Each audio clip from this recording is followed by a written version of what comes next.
welcome to the Ant-Man channel. It is Wednesday the 24th of December 2014, and I'm your host Ant-Man.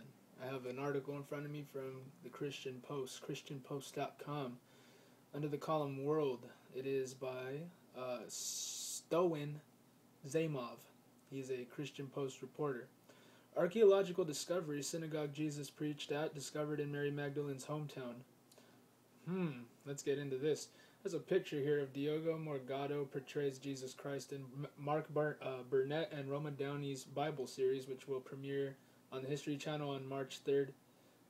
Alright, that's random.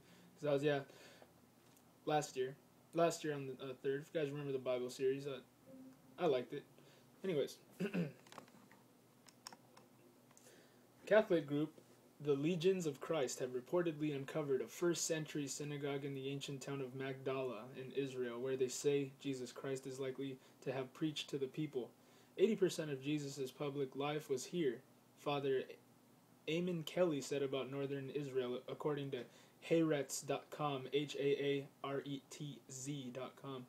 Kelly revealed that his organization uncovered the synagogue after starting archaeological excavations at a site in the town of Magdala, believed to be the home of Mary Magdalene. Known as one of Jesus' female disciples, the plots of land are supposed to be used to build a pilgrim's hotel, interfaith chapel, a restaurant, and a women's shelter. This is the first synagogue ever excavated where Jesus walked and preached, Kelly said, adding that it is hugely important for both Jews and Christians.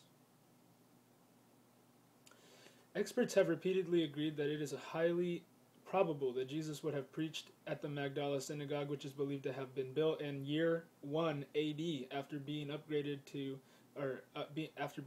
in 40 AD, or before being upgraded in 40 AD, and destroyed by the Romans sometime in 67 or 68. The town was located along an ancient trade route running from the Mediterranean to Egypt and Syria. He was a clever rabbi. He knew where to set up shop, Kelly said. If you walk from Nazareth to Bethsaida to Capernaum, you're going to come out here. He added that in ancient times, townfolk would gather at synagogues for meetings. So if a strange rabbi came to town, a new rabbi, a new preacher, a new teacher, the logical place was to meet here. The other discoveries at the site included a Magdala stone, a menorah, fishing pools, and Jewish ritual baths. Actually, what the archaeologists are saying now is we're digging up an entire first-century city, Kelly noted. The Legions of Christ says that its mission and purpose is to share the gospel with the world. We eagerly desire that Jesus Christ may come to reign in hearts, families, and society through the transformation of all people according to the new creation in Christ that we are all called to become. For 2 Corinthians 5:17. The group says on its website we seek to make the transforming message of the gospel reach every corner of society and culture. For this reason, we work to build the civilization of justice and love that Christ preached in the gospel. Previous claims made about discoveries relating to Jesus have stirred up debate and controversy, such as the 2010 finding of a supposed tomb in Jerusalem where Jesus and his family are buried. The tomb is marked with a Christian symbol and a cross and was presented in a documentary by archaeologist James Tabor and filmmaker Simcha Jacobovici.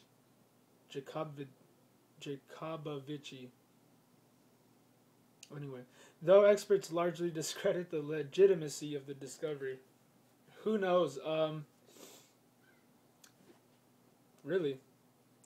The only way I guess we could know is if it's in the right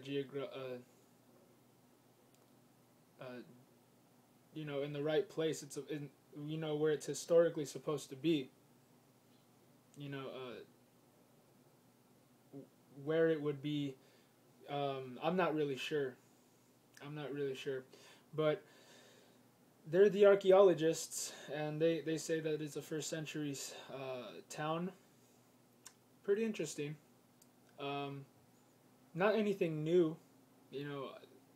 I've posted since the beginning of this whole channel starting. I think I've been posting about all kinds of stuff you'll find archaeologically, because it helps some people, I guess, believe more. But to me, it's just, just a lot of more mystery concerning. I mean, and I love it too. I love Egypt, and Egypt's one of the most mysterious places you can actually look at. And when you think about a flood, you got Dr. Robert Schoch, who says that the Sphinx has water erosion on it, and that could have been from rain, and that means that the world has to be billions and billions of years old. And when you think about a flood perspective, and when you also think about the plagues in the Exodus, Egypt once used to be a very beautiful place, man, and it became a desolate wasteland because of the judgment of the Lord and all that. And then the flood buried the Sphinx, I believe. And you know what they say about, that's the entrance to the center of the world right there at the Sphinx, and how the Egyptologists don't let you in. That there's a door in the between the legs of the Sphinx, but nobody's allowed in. Kind of like how you're not allowed to dig in Palestine, where on the Temple Mount, or like anything like that, because there's people who, there's Arabs there that protect that place. But imagine how much more stuff, we would find if we were allowed. But I think God just uses them to just keep stuff more like undercover, I guess, because hey, those are the sons of Esau, if you will, or the sons of pretty much sons of Ishmael and Esau and whatnot. But hey, just more mystery and wonder, and that's the kind of God we serve, the kind that has his fingerprints all over the earth. And it's I don't know, it must be exhausting to suppress all of that. But anyway, God bless you and have a good day.